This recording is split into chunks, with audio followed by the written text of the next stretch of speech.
Afternoon, ladies and gentlemen. May I please ask you to switch off your cellular phones or put it on silent? Also,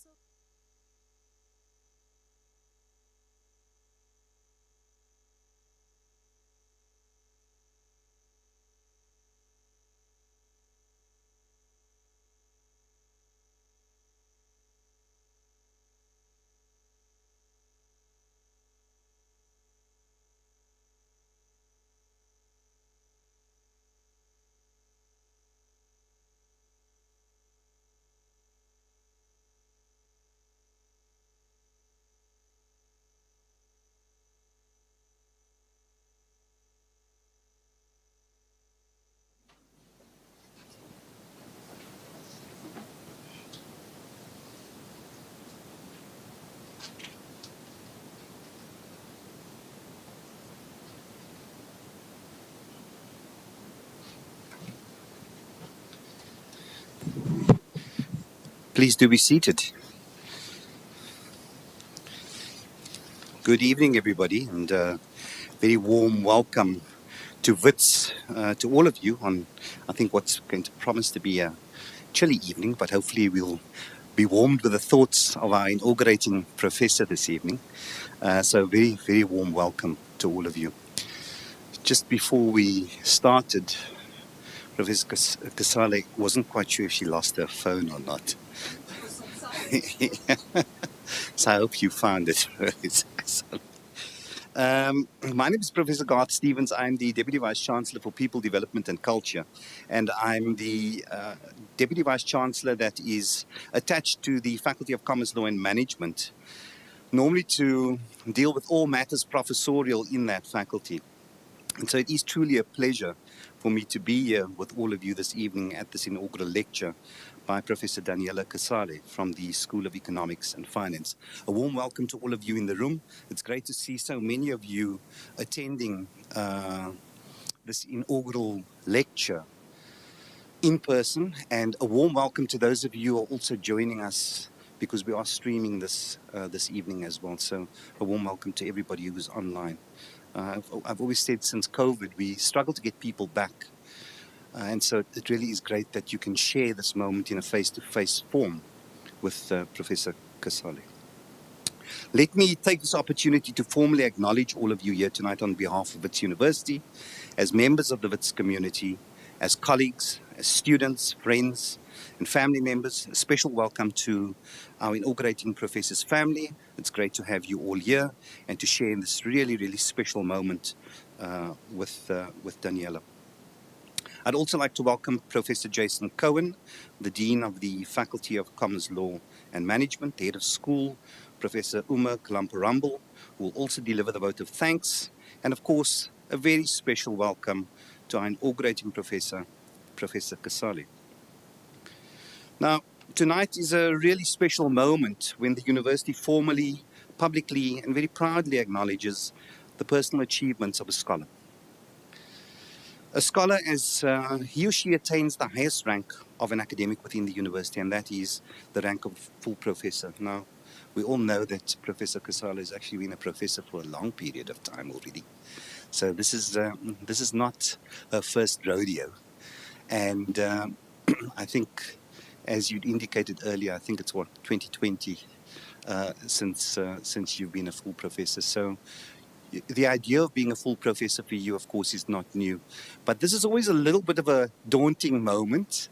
I think, where's Yanni? Yanni was saying that he had mentioned that matric and the inaugural lecture are the two worst things that you'll ever have to do. I hope it's not like that for you this evening, Professor Casale. I hope that this is really a celebratory event for you. I do hope that you enjoy the event, because of course it comes with a sense of anticipation and anxiety sometimes, but just remember that everybody who's here is here because they want to be here. They're here because they care about your work, they care about you, and actually they're interested to hear about your body of work. So please do just enjoy this. This is an important opportunity for us to acknowledge your achievements, not only in the university, but also in the broader public domain. And so the inaugural lecture is open to any member of the public to share in the knowledge and the scholarship of the inaugurating professor. But this is also a moment in which we can acknowledge that the achievement is never purely about the professor. It is also reflective of the immense amounts of investments, support, mentorship, sacrifice, and care that has been shown by colleagues, collaborators, families, and friends. And so we use this opportunity to collectively share in this moment with you and to celebrate with a communal pride in the achievement that one of our own has attained. That also, of course, reflects upon us as a community.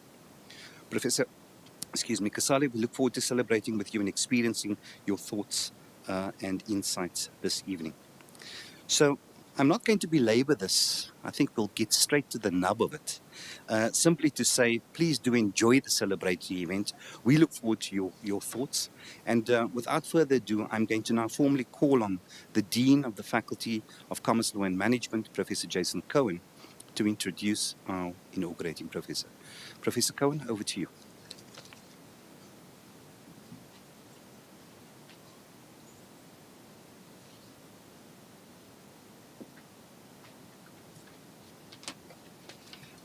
Thanks very much, Deputy Vice-Chancellor, colleagues, friends and family of Professor Casale. Indeed, a very special moment and a chance for us to join in the celebration.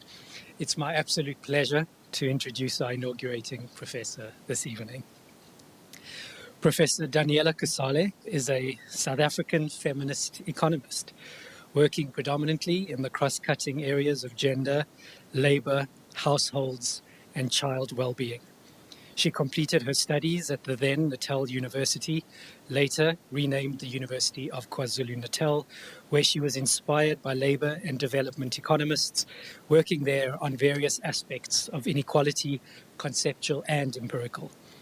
However, as you will soon hear in her lecture, she knew from quite early on that she wanted to focus on the study of inequality from a gendered perspective.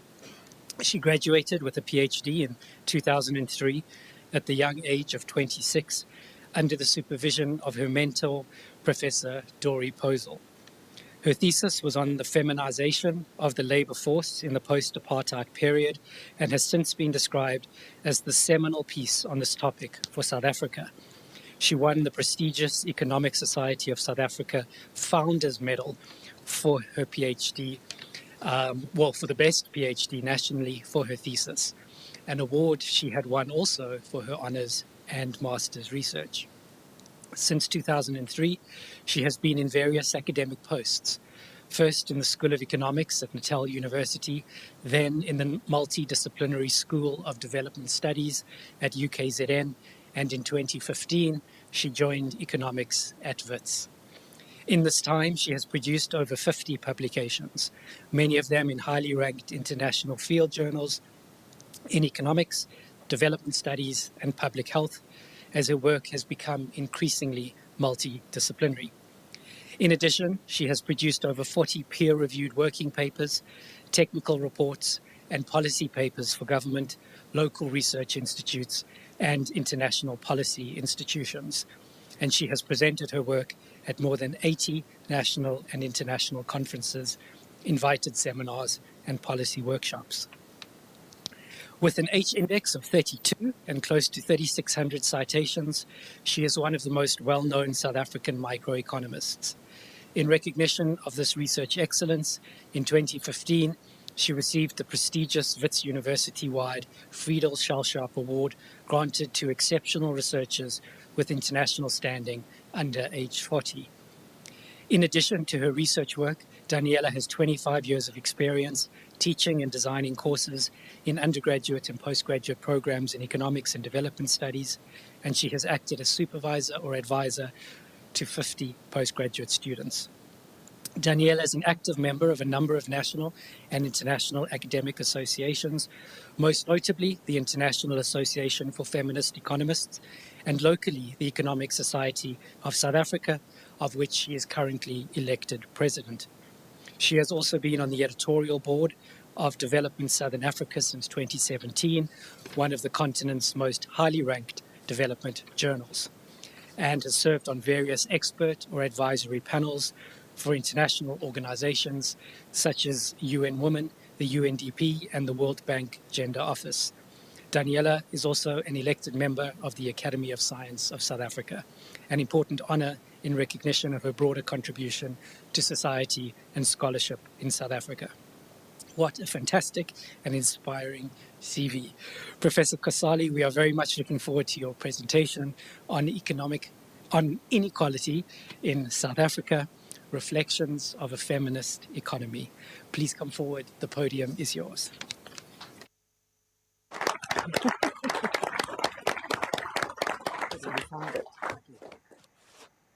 Thank you, Jason. Okay, so you will unmute it. Yeah, thank you. Phew. Thank you, Professor Stevens and Cohn, for that very warm welcome. And thank you to all of you in the audience this evening for joining in person. Can you hear me at the back? Yeah, all good.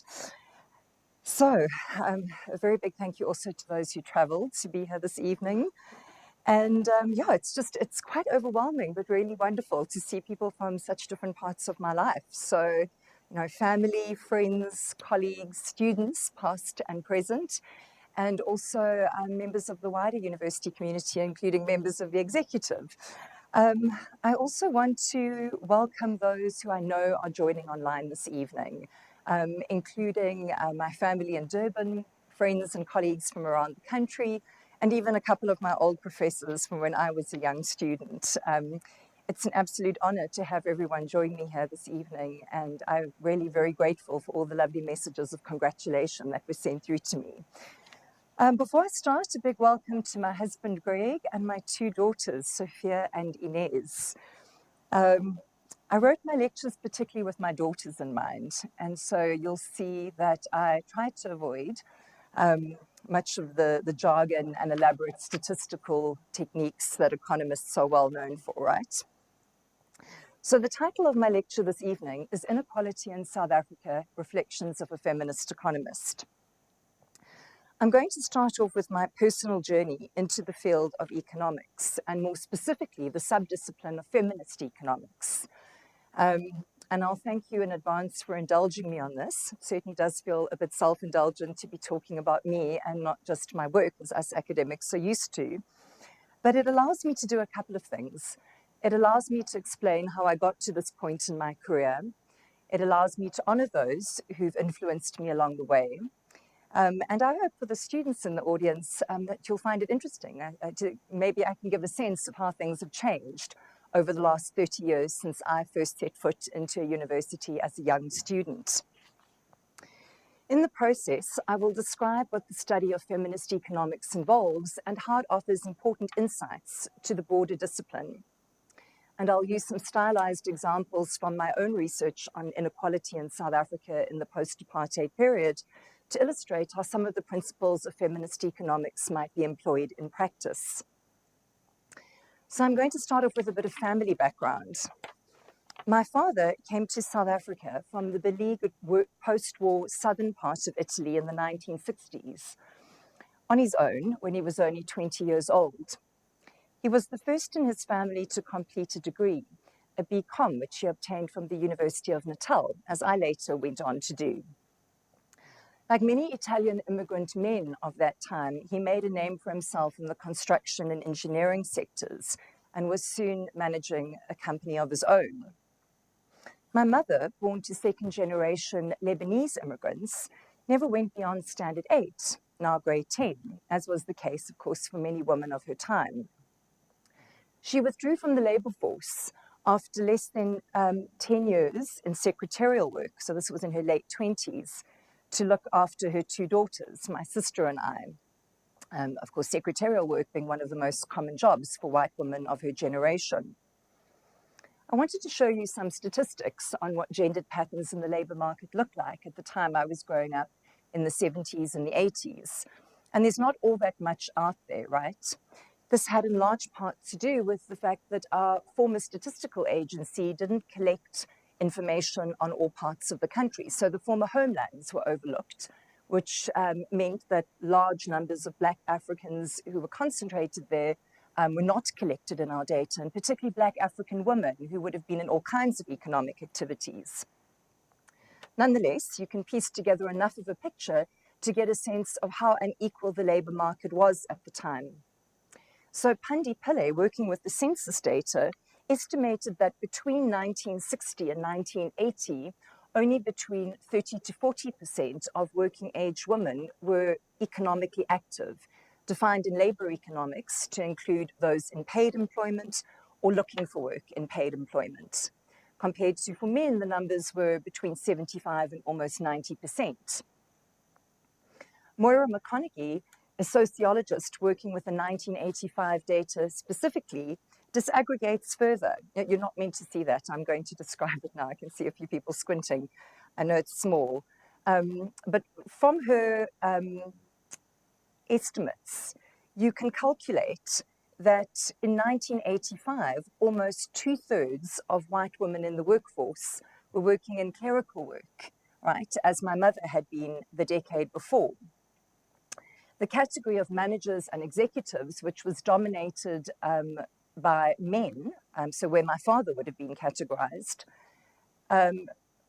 was in large part taken up by men and white men. So over 80% of managerial jobs were held by men and almost 90% of those by white men.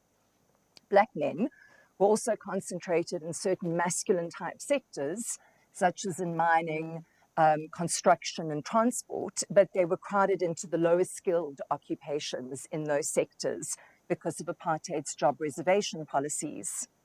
And Black women, at least those who were captured in the data, were largely employed as domestic workers or farm laborers. Now, one of the reasons put forward by labor economists for inequality in the labor market has to do with inequality in education. Of course, there are lots of other reasons, some of which I'm going to describe to you later. And as with my parents, you see this in the data from 1985. Women make up a larger share of those with either no schooling or up to standard 8. And men account for the majority of those with the completed schooling or degree. And the higher up the ladder, the more extreme the inequality, right? So over 80% of doctoral degrees were held by men in 1985. And of those, well over 90% were held by white men. So my family was in some ways typical of white South African society of the time, right? Of course, I recognize I was incredibly privileged to have grown up in this Italian-Lebanese family full of wonderfully warm and hardworking relatives to whom I remain deeply indebted today for where I am in life. But it was also quite a conservative environment with very traditional family values and a strong Catholic leaning. My father worked all day in the office on site, and my mother worked all day looking after her home, her children, and her extended family. So to use some economic terminology, there was a very strict division of labor along gendered lines in my household. I imagine this is where my interest in feminist economics germinated, because I also witnessed firsthand the limitations of this gendered division of labor. And of course, all of this was set against the generally repressive backdrop of the 70s and 80s in apartheid South Africa. So by the time I finished school in 1994, I couldn't wait to get to university. I was frustrated, as my parents will no doubt remember, by the inequality I saw around me and the rigidity in thinking I had encountered. And I assumed that university life was going to offer much more. I enrolled for a BCom degree because I wasn't sure what else to do, because my father had high hopes that my sister and I would join him in his business ventures, which neither of us did. I imagine he's listening in this evening and he's still wondering why we didn't join. And I suppose because I was not interested in a career in business at all, I found much of the BCom degree to be limited for my purposes, uninspiring, let's say. Until in my third year of economics, I came across the remarkable and hugely entertaining Charles Meth, who taught a course called Alternative Economic Perspectives, Radical Economics. He taught us about Marxist economics and the origins of institutional economics. Sadly, this course was discontinued the year after I took it. I suppose his teaching approaches in economics became more orthodox in the 1990s.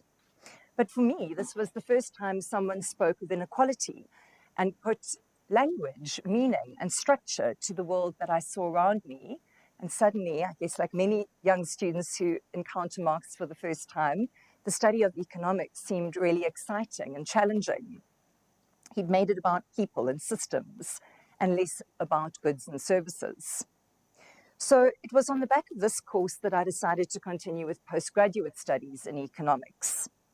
And although the rest of the syllabus was fairly standard, I was able to do courses in economic history by the legendary Bill Freund, who many Herod-Wits will have known, and in development economics by the British South African economist Nick Amin, both of whom were able to change the way I thought about the world in fundamental ways.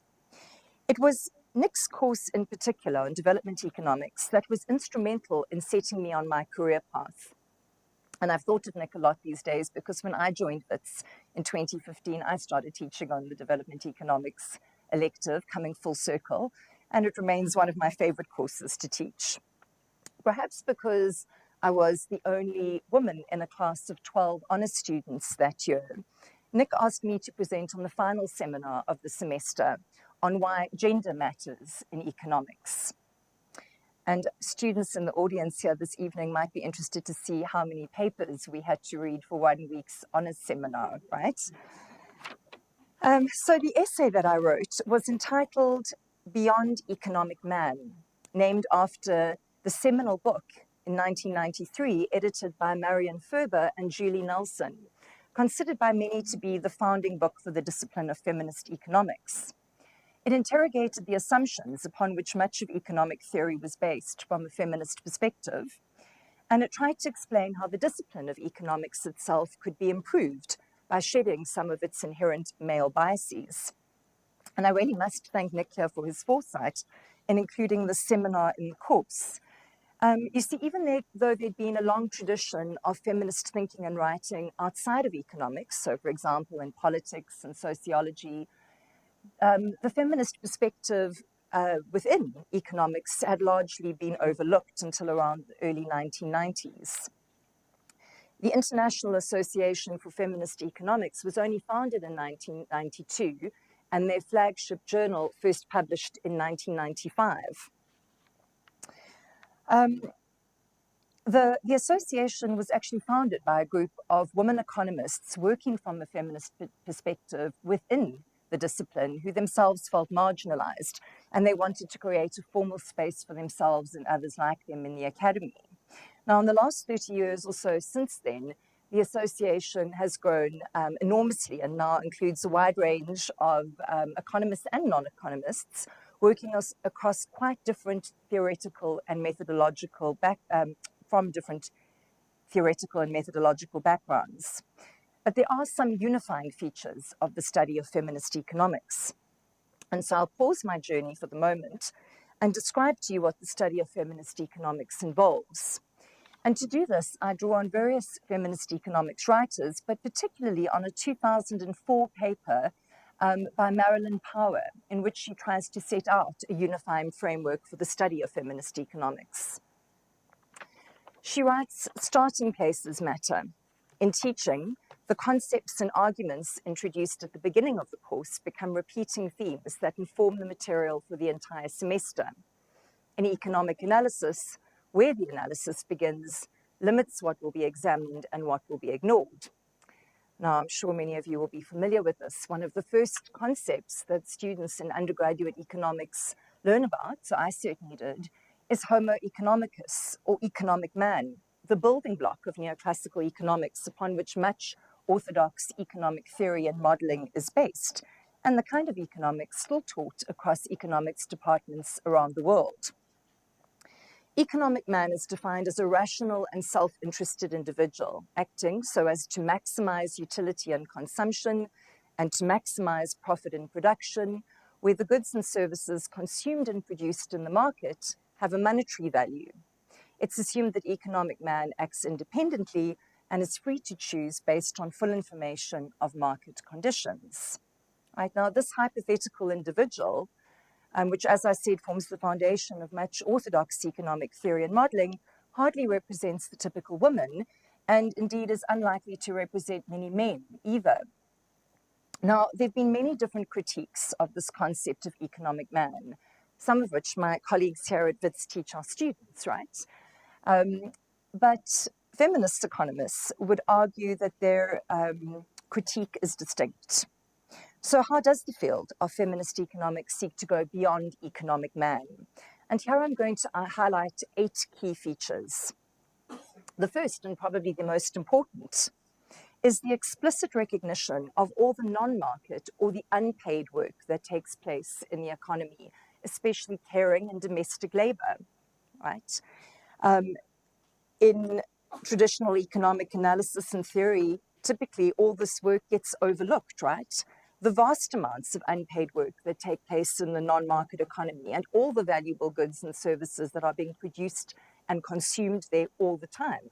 So think about cooked meals, healthy children, a clean and safe home environment, care of the sick and the elderly, and community fellowship, and much more, right? Because this work does not attract a monetary reward in the marketplace, it's conducted mostly within the private sphere of the home, and it's performed predominantly by women the world over, and our data show that this is still the case today. It goes unnoticed, it's undervalued even in non-monetary terms, and it's excluded from standard measures of productivity and growth, such as GDP, gross domestic product. There's the famous quip that I'm sure some of you have heard, right? That if Adam Smith had married his housekeeper, GDP would have gone down. Moving to the next point. If you recognize caring and domestic labor, by implication, economic actors cannot be independent and only self-interested, but they are also interdependent and interconnected and motivated by other factors such as altruism, obligation, and solidarity. This affects how you would predict economic decision-making and behavior, and also, therefore, the kinds of policies you would design in response. Feminist economists sometimes use the term social provisioning to emphasize that economic activities and the way we organize ourselves to make a living are collective social processes involving both market and non-market activities. The cover of Nancy Folbray's seminal book, Who Pays for the Kids, is a very clear illustration of this.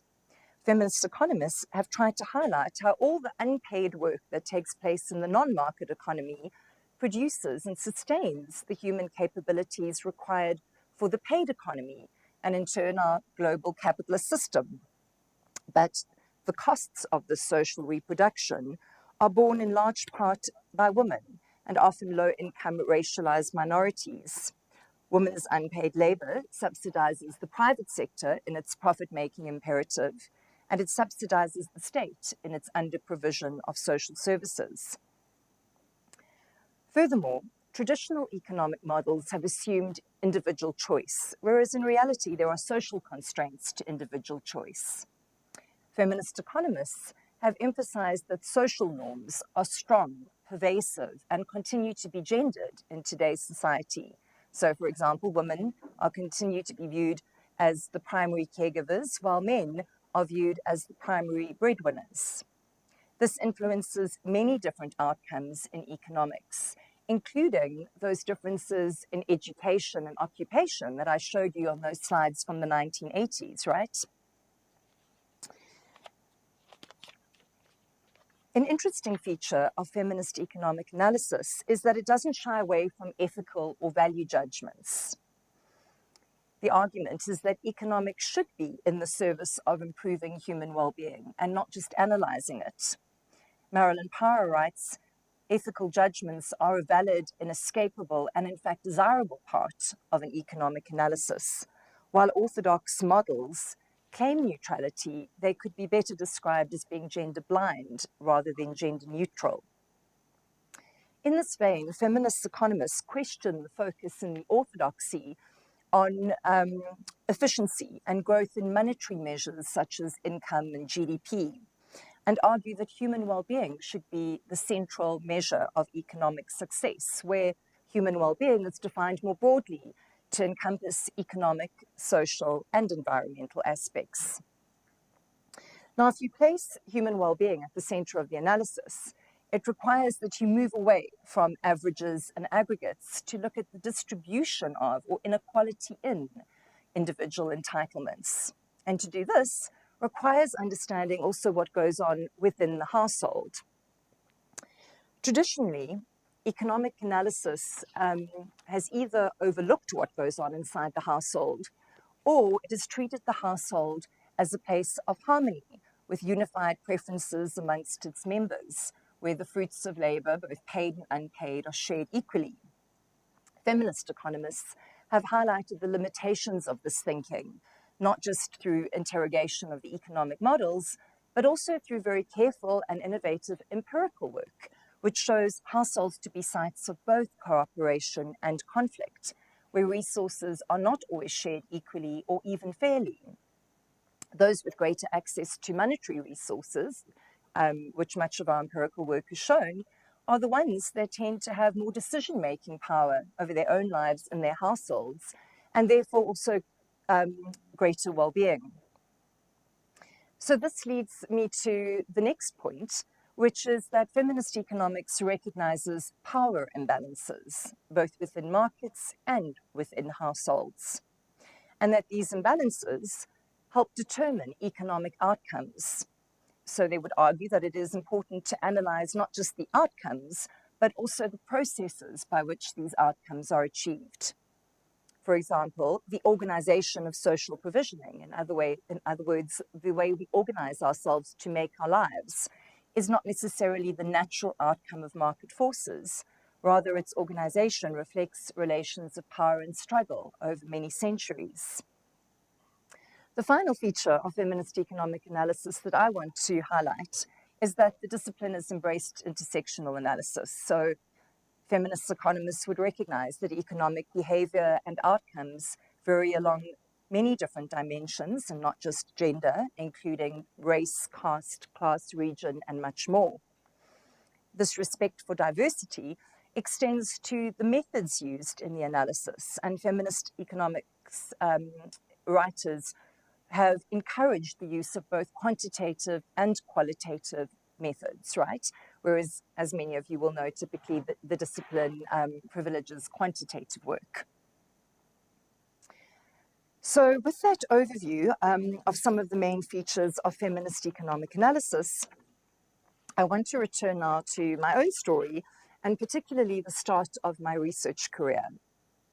So it was 1998 in my honours year at the University of Natal when I first encountered this emerging field of feminist economics. And the first time in 4 years on the BCom track that someone had raised the issue of gender. So it was very exciting for me to see that there were economists thinking about inequality along these lines. So at the end of that year, when I embarked on my honours research, I approached the late Julian Hofmeyr to supervise my work. He was a labour economist and an empiricist, and had spent much of his career carefully tracking the change in African men's wages since the 1970s. I wanted to also know what was going on with women's wages, and in particular, I wanted to estimate the gender wage gap for South Africa. At the time, I couldn't find one published piece on the topic, which may surprise those of you who are working in the discipline now, given how many papers there are on gender inequality at the moment. But in the 1990s, there was hardly any analysis of gender within the economics profession. This probably had to do with the broader marginalization of gender in the discipline, but in South Africa also because of the very intense focus on race, and also because, as I mentioned, there were limited reliable data with which to measure different kinds of inequality. That changed around the mid-1990s when our newly constituted official statistical agency started releasing the first nationally representative survey and census data, which covered all races in all groups, in all areas of South Africa. This was also around the time that I was starting to think about my own research career, and therefore probably has a lot to do with why much of my own work has been applied or empirical in nature, and has involved the quantitative analysis of large-scale survey data. Julian encouraged me to go straight into working on a PhD with him. But very sadly, in my first year of enrollment, he passed away from pancreatic cancer, which was a huge loss to the profession and a massive shock to all of us in the department at the time. I'm grateful to Julian for many things, among them for teaching me the tools of the trade. He taught me how to work with those large data sets, how to see people behind numbers, and an often underrated skill in economics, how to be absolutely meticulous in writing Stata code, Stata being the main statistical package that economists still use. I'm going to show you a photo of me in my shared office space working on my PhD. And what you're supposed to focus on here is not how 30 years in higher education aged me, but rather on the size of the computer on my desk and the reams of printed code and output around me. You see, here I was working on Stata version 2. I think we're now on Stata version 18. So maybe students in the audience will be interested to know that there were no such things as user-written commands or windows. We had to write most of our code manually, right? And what now takes one word and a second literally took pages of written code that I would run in the evening before I went home and hope that when I got there the next morning, I hadn't made any coding errors. So in some ways, the limited technology forced us to be meticulous in our thinking. Around the same time that Julian passed away, Dori Posel returned from doing a postdoc in the US.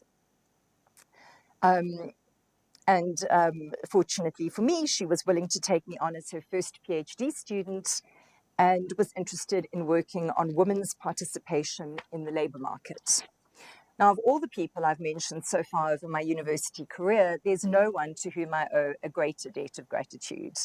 Dori's been a wonderful mentor, a long-time collaborator, as you'll soon see, and a very dear friend. As of many others in the discipline, I've benefited from her sharp intellect, her renowned work ethic, and her constant encouragement and support. We continue to work together and now even co-teach a master's course on feminist economics at WITS, the first of its kind in an economics department in the country.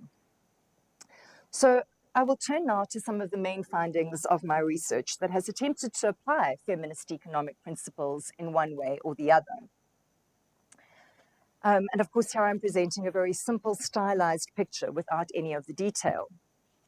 Now, while the discipline of feminist economics has grown to encompass a wide range of topics across microeconomics and macroeconomics, my own work has been microeconomic in nature.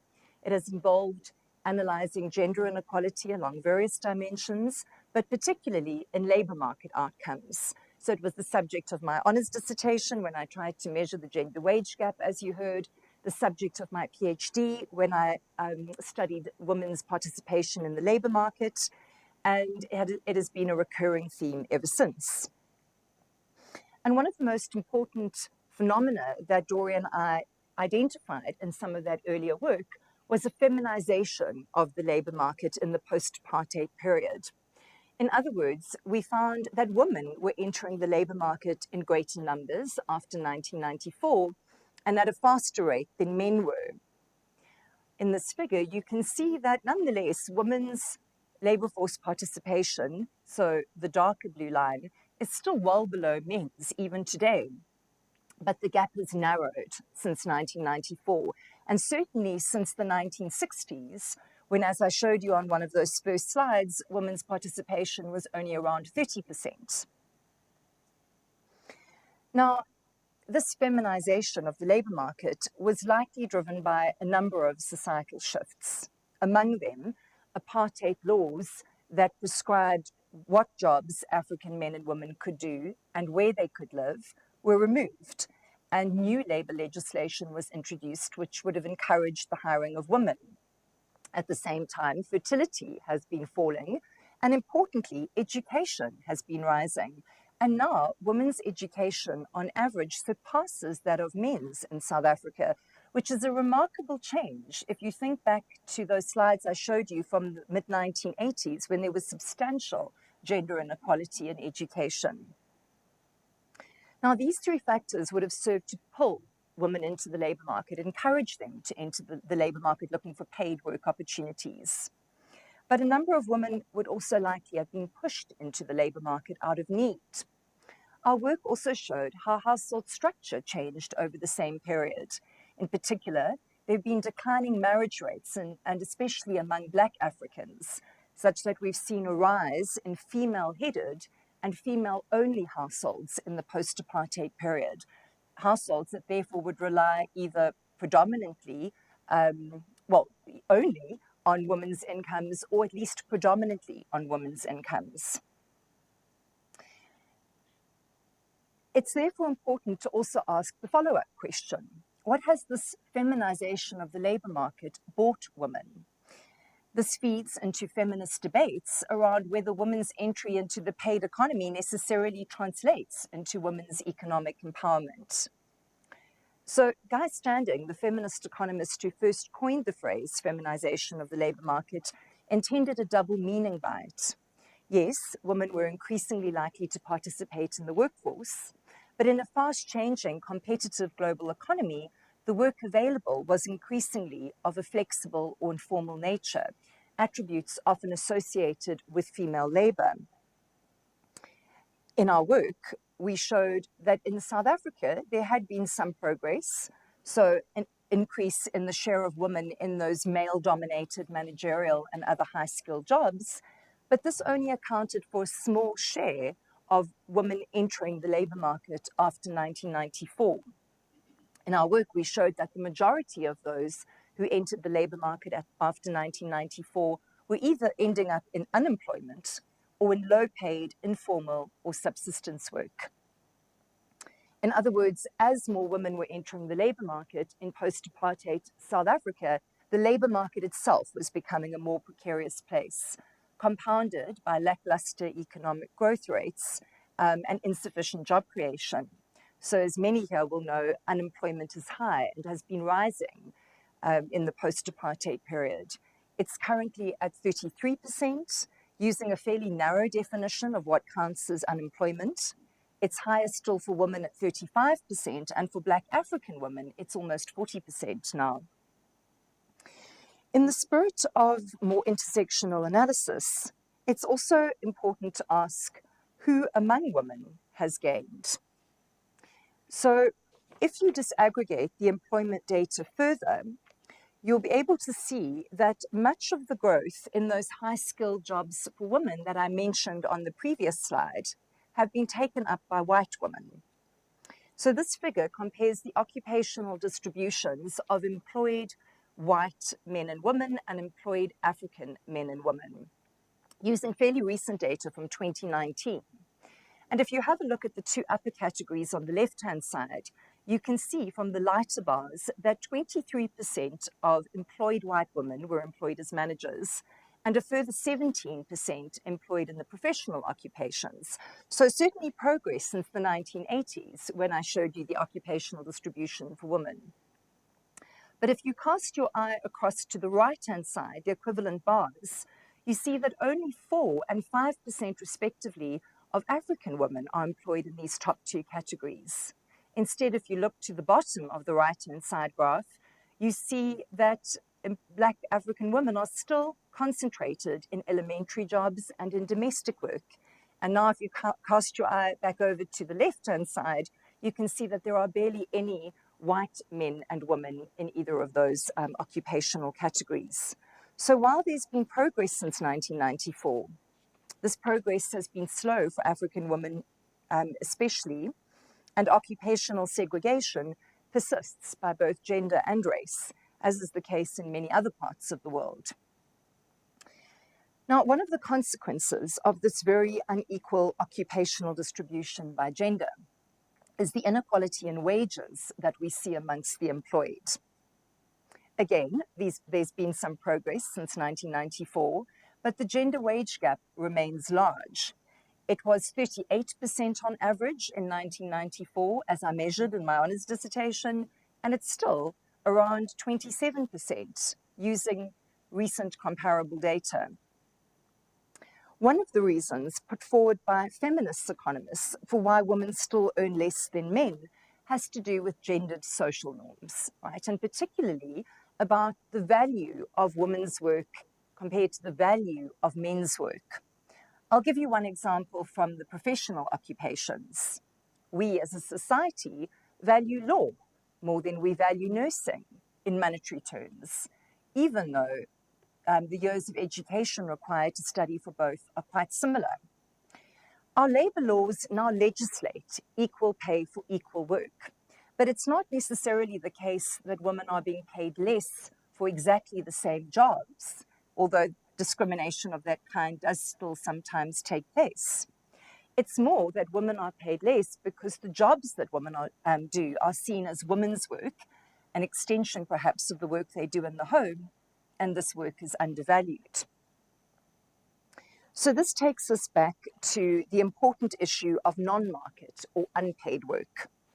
The unequal distribution of this work between men and women is a fundamental reason for why women are less likely to participate in the labour market, why they are in different occupations to men, and why they continue to earn less, sometimes referred to as the motherhood penalty in the literature.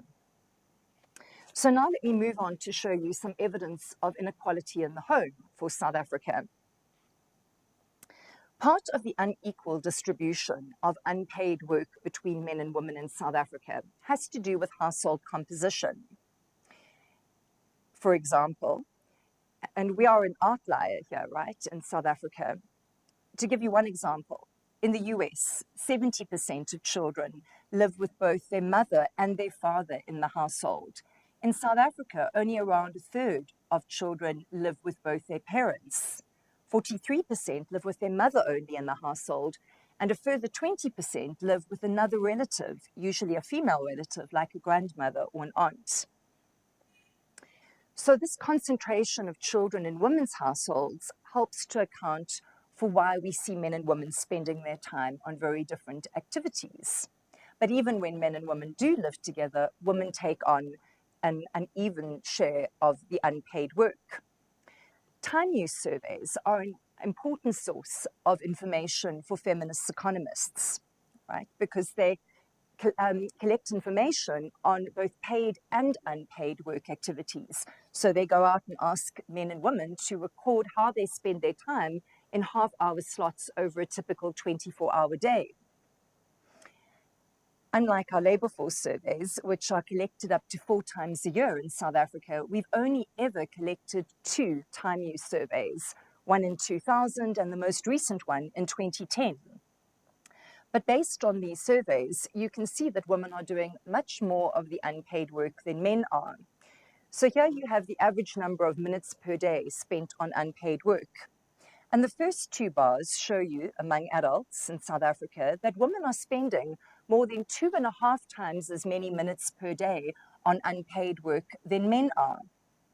The middle 2 bars show you that this inequality is even more pronounced if there is a young child in the household.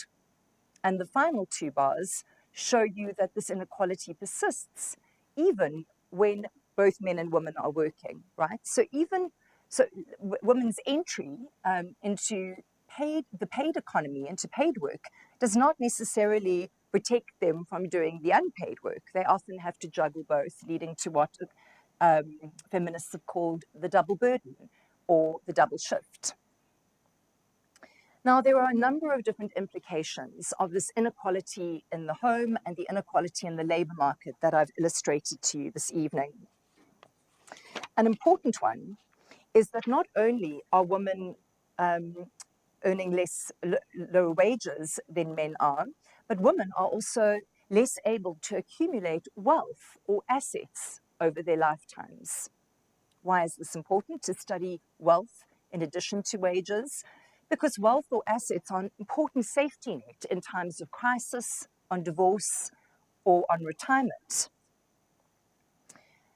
In recent work with my colleague, Harriet Witz, Adeola Oyanubi, we've used unique individual level data on wealth to try and estimate wealth gaps. The reason why the data are unique is because, unlike wages, which are collected frequently in our labour force surveys and at the individual level, wealth is collected far less commonly. And when it is collected, it's collected for the household as a whole, right? Collecting information on the household as a whole overlooks those very important within household inequalities that feminist economists try to emphasize. Luckily, South Africa is one of 5 countries that actually has collected some individual data, relatively comprehensive wealth data on assets and debt at the individual level. And using these data, we were able to show that the gender wealth gap is much higher at 35% at the mean than the gender wage gap at 24% for the same year. And that married women are at a particular disadvantage. So when we look at what goes on within married couples, we see the gender wealth gap higher still at 46%. Our work also showed that much of this had to do with married women's lower participation in the labor market, their lower earnings, and their greater responsibility for children. Although I don't have time to elaborate on all of these other areas, there are also implications, or at least some of my work over the years has highlighted some of the other implications of this inequality in the labor market and in the home. It affects women's well-being using both objective measures, such as income poverty, and subjective measures, such as life satisfaction and self-assessed health status, with African women in rural areas reporting to be worst off. It affects women's expenditure patterns and therefore their tax burden, with implications for how we design tax policy. It affects women's decision-making power in the household and their experiences of intimate partner violence. And because women are largely responsible for children, it affects children's well-being.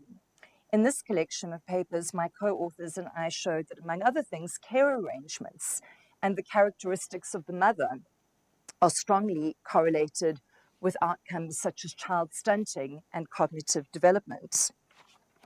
But perhaps there's no better example of why it's important to approach economics from a feminist perspective than the work we did on the COVID-19 crisis.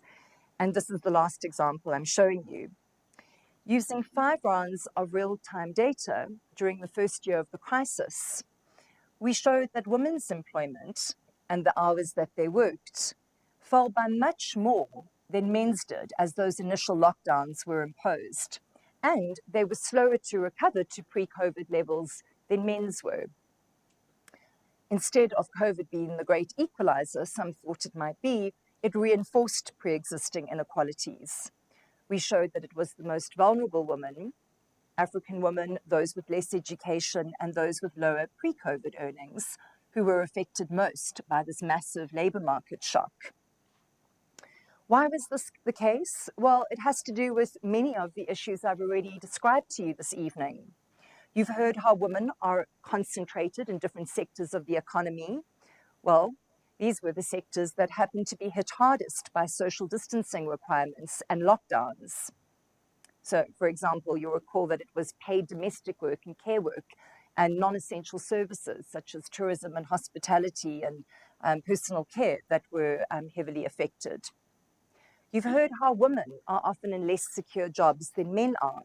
This made them more vulnerable to cutbacks during lockdowns. And you've heard how women are more responsible for children in South Africa and elsewhere. This meant that when schools and childcare facilities closed down, shifting more of the burden of childcare back into the home, women were affected more, intensifying the crisis of care that feminist economists have warned of. But perhaps our most important contribution was exposing gender-blind policy. Now, you'll probably recall that one of the government's most important responses was to introduce the COVID grant, or the 350 grant, right? It's targeted, or was targeted at the unemployed and those employed informally, and so not registered to benefit from the Unemployment Insurance Fund. Our work showed that women accounted for 60% of the unemployed and 67% of those initial COVID job losses, but only 36% of the new COVID grant beneficiaries. This underrepresentation had to do with policy design, and particularly the conditionality attached to receiving the grant. So at the time, you couldn't collect the new COVID grant if you were also collecting one of the other pre-existing social grants. What this meant was that all the caregivers collecting a child support grant on behalf of a child were unable to collect Social Security in their own right. And because most caregivers are women, and indeed over 98% of people collecting a child support grant on behalf of the child are women, unemployed women were effectively being penalized if also caring for a child. This policy flaw was eventually rectified, but only after 18 months, which might account for why in our final wave of data collection, we also showed that women were reporting greater food insecurity and child hunger in their households than men were, and that the gender gap had widened over the course of the first year of the crisis. This is a very good example of how approaching policy design in a gender-blind way and not analyzing unpaid work with the same urgency that we analyze paid work can lead to perverse outcomes.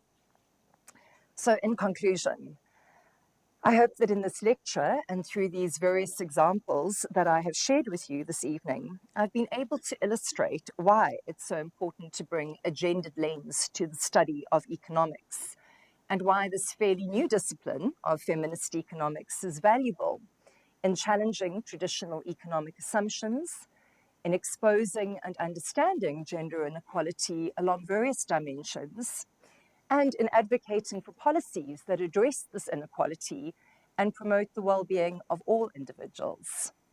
Before I hand back to the chair, some final words of thanks. I'd like to thank all the co-authors I've been lucky enough to work with, who I list in no particular order here other than to put Dory Posel on top, of course. I'd like to thank all my students who I've worked with, who I don't list here, but I'm very happy to see a number of them in the audience, including my first PhD graduate, Godwin Dubé, who appears in this photo.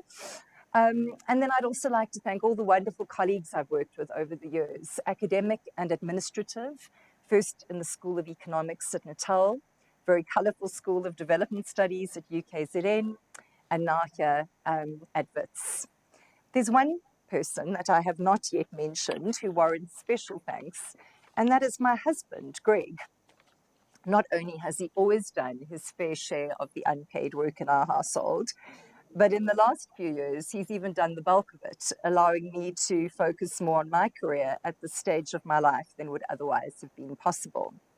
He's been my partner in many things, but importantly, in challenging some of these gender stereotypes and in showing our daughters, for whom I hope a far more equal future, that there are other ways of organizing the way we make our lives. Thank you.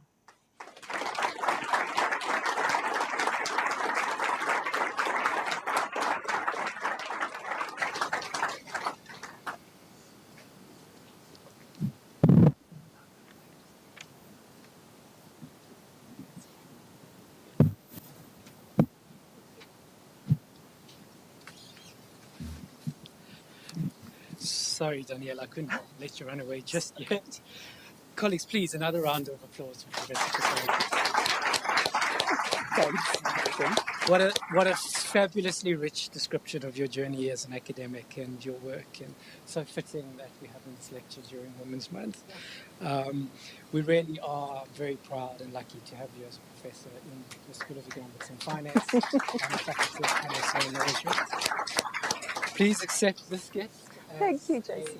a recognition and a token of our appreciation, but also as a reminder of this occasion. Thank you very much.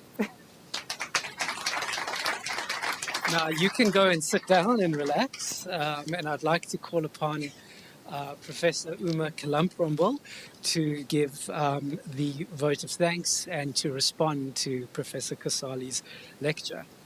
Professor Kalamprombol is a full professor of economics. She's an NRF-rated researcher, the head of the School of Economics and Finance, and insisted that I keep her bio short. So.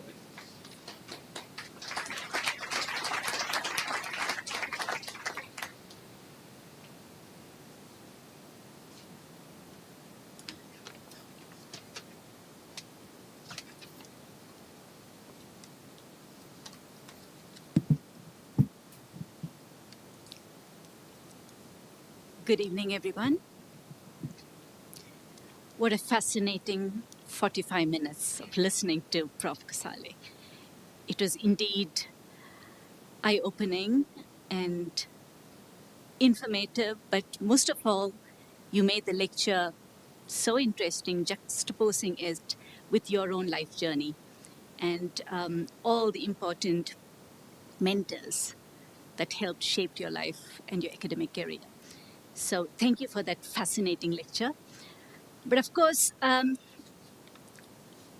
we are all aware here just how important the challenge of inequality is for a country like South Africa. We have now consistently held the dubious distinction of being one of the most, if not the most, unequal societies in the world. So it was particularly pertinent that the stellar lecture that Prof. Casale rendered on the long-standing topic of inequality in South Africa, but from a slightly different perspective, from using the lens of feminist economics and providing fresh insights of how gender intersects with other forms of inequality, such as race, class, region, and socioeconomic status in South Africa. It was fascinating to listen to how it all goes back to the apartheid legacy, which institutionalized not only racial discrimination, but created deep-seated gender inequalities that persist today. Women in general, but particularly Black women, were disproportionately affected by these policies. The intersectionality that Daniela has incorporated in her research recognizes that women's experiences of inequality are shaped by multiple identities, that including race, class, location, etc.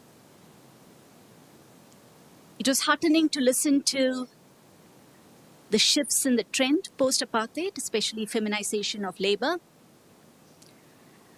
and of course, the improvement on the front of education, driven by reforms in our labor legislation.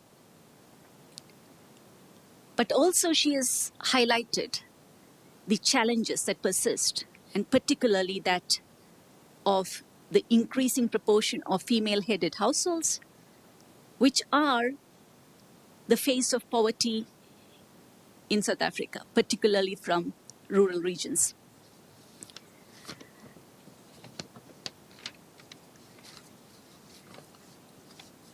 She has pointed out that occupational segregation, typical to gendered occupations, and undervaluing of work, typically where women participate, has resulted in gendered division of labor. And through her work, Daniela has highlighted that even when employed, women in South Africa earn significantly less than men, with the wage gap being wider for Black women. This wage disparity is exacerbated by discrimination and lack of opportunities for career advancements entrenched by cultural norms, societal and cultural expectations, that women are the primary caregivers, reinforcing gender roles that see men as the breadwinners and women as caregivers.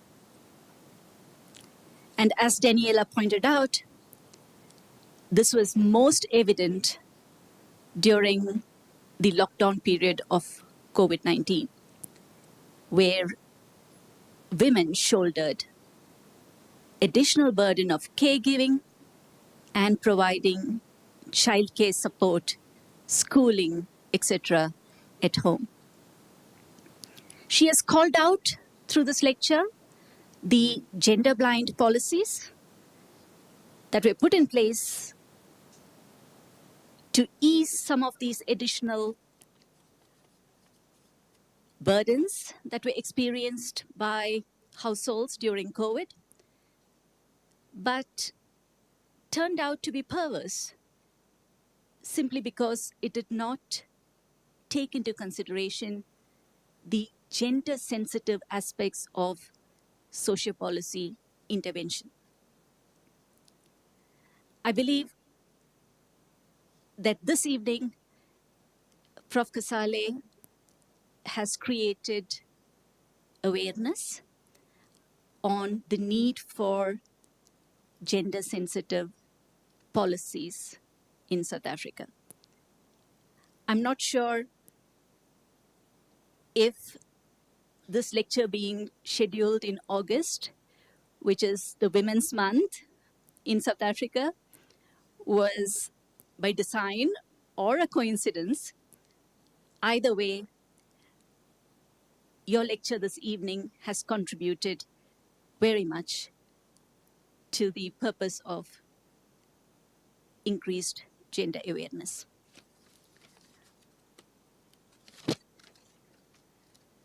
My sincere thanks to DVC Prof. Garth Stevens, the Dean of Commerce Law and Management Faculty, Prof. Cohen, for gracing the occasion this evening. And of course, it is wonderful to see Prof. Dory Purcell as Daniela's friend and mentor here with us today. Also great to see Daniela's immediate family, husband Greg,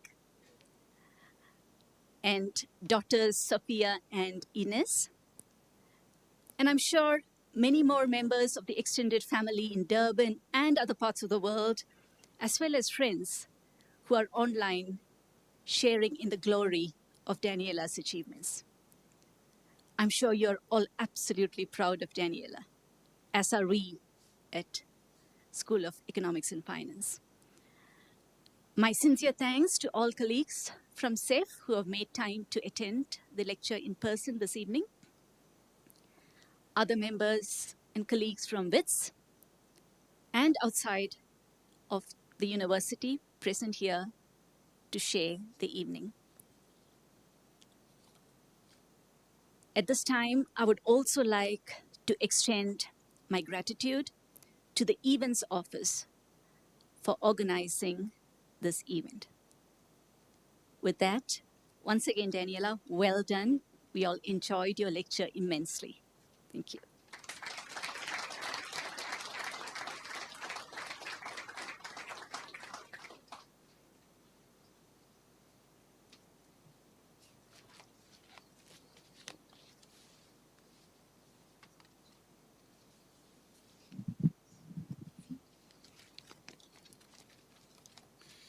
Thank you, Prof. Glamparambal, for your insights, for your vote of thanks, for your wonderful vote of thanks.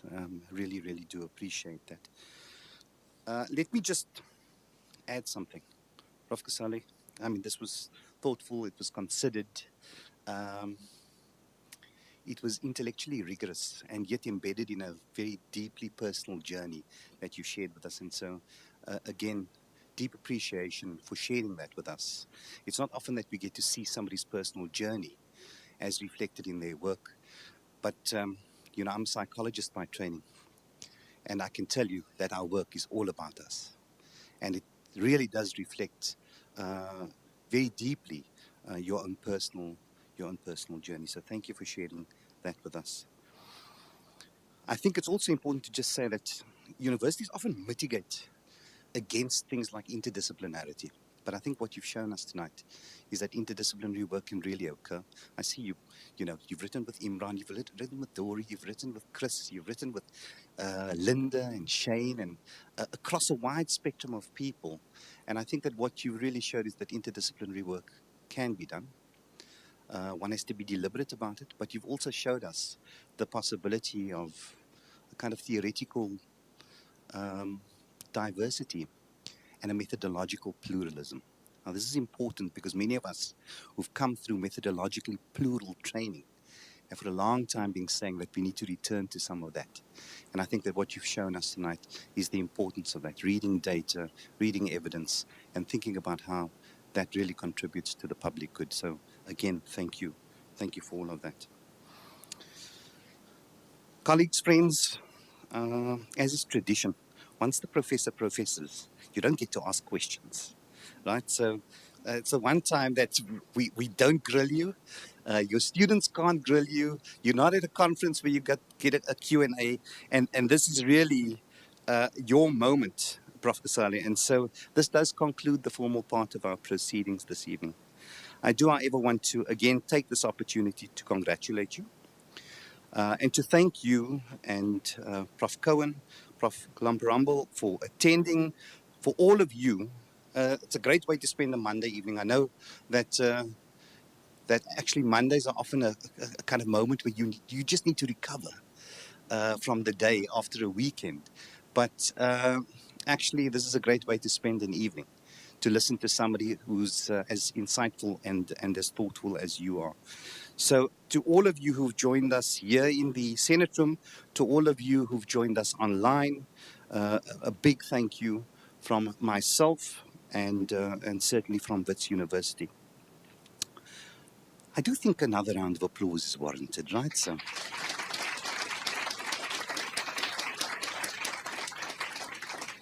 as I have said, this does conclude the formal parts of the evening. I'm going to invite you all, on behalf of the Faculty of Commerce, Law and Management and the School of Economics and Finance, to perhaps join us all in the foyer for some light refreshments afterwards. And with that, I'm going to declare this inaugural lecture closed. Thank you all again. And if I can ask you to all just stand while the academic procession leaves, please do join us afterwards. Thank you.